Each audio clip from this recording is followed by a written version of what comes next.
Ông nghĩ thế nào về Bắc Kinh? How do you think of Beijing? How do you think of Beijing? How do you think of Beijing?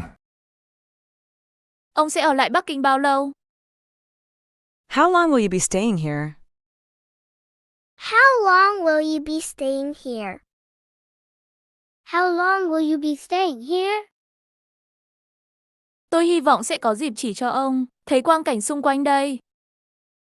I hope I'll be able to show you around here. I hope I'll be able to show you around here. I hope I'll be able to show you around here. Ngoài Bắc Kinh, ông sẽ tham quan các thành phố khác chứ? Are you going to visit other cities besides Beijing? Are you going to visit other cities besides Beijing? Are you going to visit other cities besides Beijing?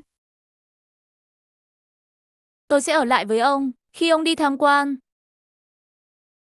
I will stay with you when you go sightseeing. I will stay with you when you go sightseeing. I will stay with you when you go sightseeing. Ngày mai thư ký của tôi sẽ dẫn ông đi tham quan.